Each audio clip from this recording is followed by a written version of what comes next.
Have you ever wondered how people used the bathroom before bathrooms were invented? The toilet we take for granted is barely 150 years old, and for the vast majority of human history, going to the bathroom was not the private, sanitary affair we now consider standard.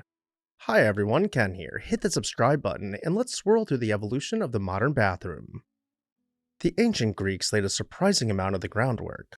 By the 5th century BCE, Athens had a great stone drain running through the western side of the agora.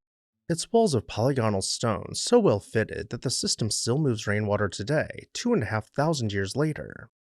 But private homes were less impressive. Most Athenians used a chamber pot, and when it was full, the contents were handed over to professional waste collectors who carried them outside the city walls, or just chucked them into the nearest river.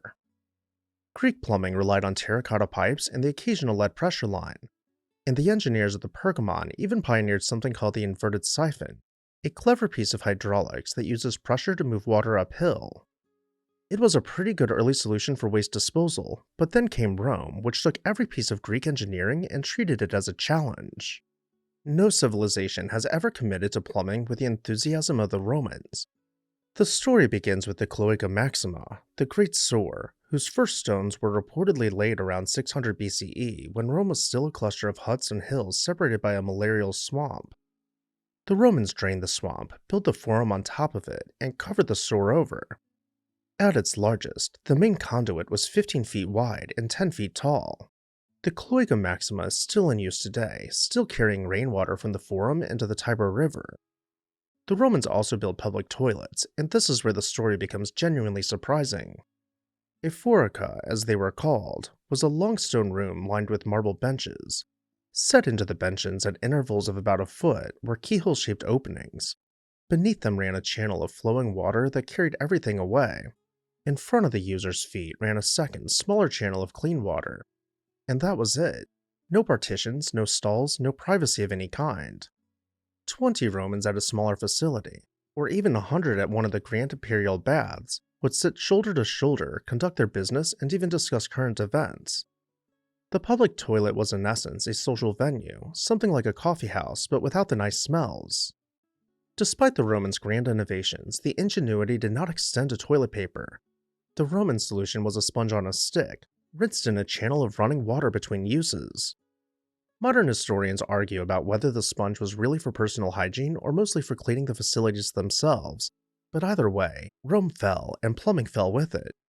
For roughly 1,000 years, Western Europe forgot almost everything Rome had learned. Sewers vanished and public baths closed. What replaced them was a step backward into older, simpler methods. In castles, the standard fixture became the garderobe, a small stone chamber that projected out from the wall and contained a wooden seat over a chute. The chute discharged directly into the moat, into a nearby river, or into a cesspit at the base of the tower. The most consequential garderobe in European history belongs to Château Gaillard, the magnificent clifftop fortress Richard the Lionheart built above the Seine in the late 1190s. In the winter of 1203 to 1204, King Philip II of France laid siege to it. After months of failure, a small party of French soldiers noticed something the defenders had overlooked. A garderobe chute ran down the curtain wall of the middle bailey. The soldiers climbed up the chute, emerged inside the castle, opened the gate, and let the French army in. Château Gaillard fell on the 6th of March, 1204. Normandy was lost to the English crown within the year. The map of medieval Europe was redrawn in part because somebody forgot to close the toilet lid. In the cities, most people used a chamber pot, and the chamber pot had to be emptied somewhere. In Edinburgh, tenement dwellers developed a custom of leaning out the window at night, shouting "Gardyloo" and hurling the contents into the street below.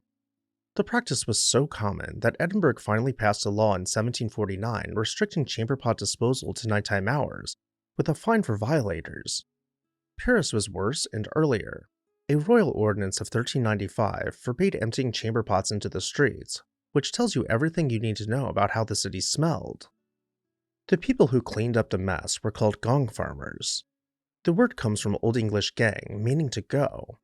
They worked only at night, they were paid extraordinary wages by medieval standards, and the job was genuinely dangerous.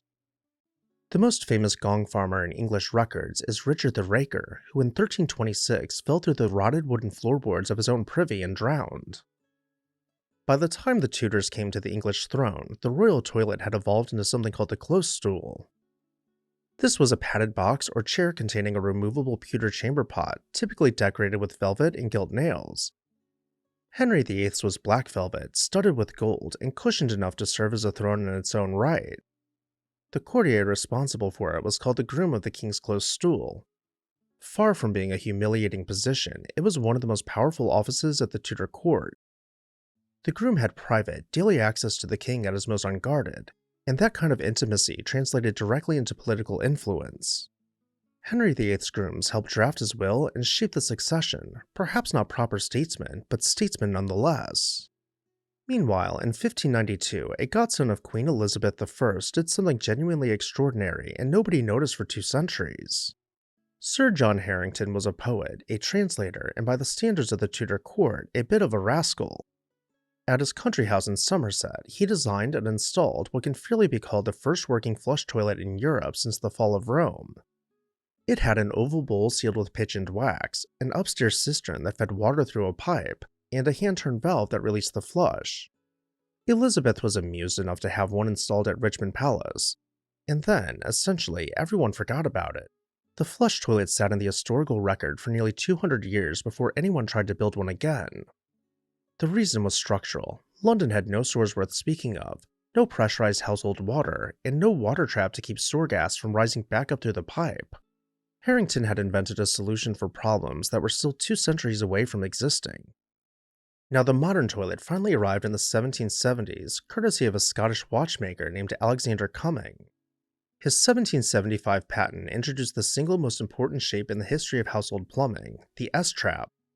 This is the S-shaped end of pipe beneath every toilet, which holds a permanent pool of water that seals off the sewer below. Every toilet on Earth, from a roadside gas station to a luxury penthouse, still uses a direct descendant of Cumming's trap.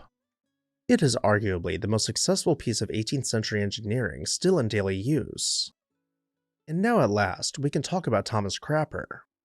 Crapper is the figure everybody vaguely remembers as the inventor of the flush toilet, but he did not invent the flush toilet. The myth traces almost entirely to a satirical biography published in 1969 by a writer named Wallace Rayburn, who was essentially trolling the reading public. The real Thomas Crapper was a Yorkshire-born plumber who founded Thomas Crapper & Company in 1861, held 9 patents for various drainage and fittings improvements, refined the floating ballcock, and in the 1880s plumbed Sandringham House for the future King Edward VII. His most genuinely important innovation may have been opening what is believed to be the world's first bathroom showroom on the King's Road in Chelsea around 1870. Before Crapper, toilets were ordered from catalogs by plumbers. After Crapper, customers could walk into a shop, examine the merchandise, and discuss the features with a salesman. That was the moment that the toilet became a consumer product. And as for the word crap, it predates Thomas Crapper by about 400 years. The Oxford English Dictionary traces it to Middle English, where it meant rubbish or chaff. The coincidence is one of history's greatest ironic gifts, but Crapper himself was entirely innocent in the matter. But back to it.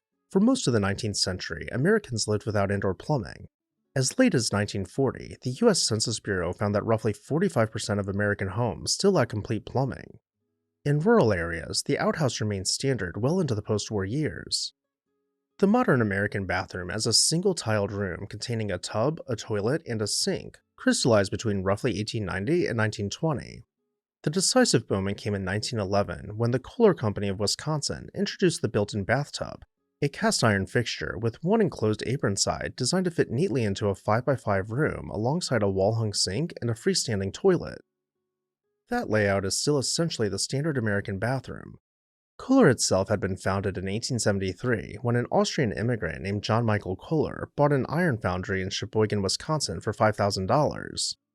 10 years later, he dipped a cast-iron horse trough in porcelain enamel and advertised it as a bathtub.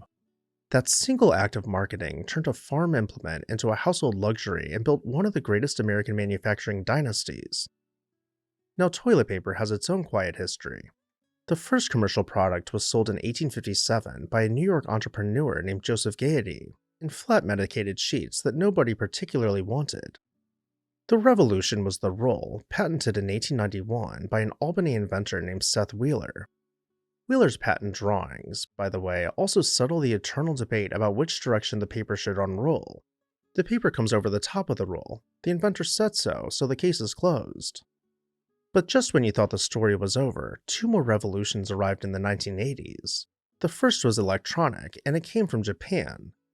In June 1980, the Japanese sanitary ware company, Toto, launched a product called the washlet, a seat that combined a warm water bidet spray, a warm air dryer, and a heated cushion. Adoption was slow at first. Nobody wanted to be seen installing one, but Japanese homes converted steadily. And today, more than 80% of Japanese households have a washlet-style electronic seat. The second revolution was regulatory. In 1992, the United States passed the Energy Policy Act, which required new residential toilets to use no more than 1.6 gallons per flush starting in 1994. Before the law, the standard was anywhere from 3.5 to 7 gallons. The first generation of low-flow toilets performed so poorly that a brief black market in smuggled Canadian and Mexican toilets actually developed along the borders, which may be the most quintessentially American response to a plumbing regulation ever recorded. Engineering eventually caught up, and cumulative American water savings from the 1.6 gallon standard now exceeded 18 trillion gallons.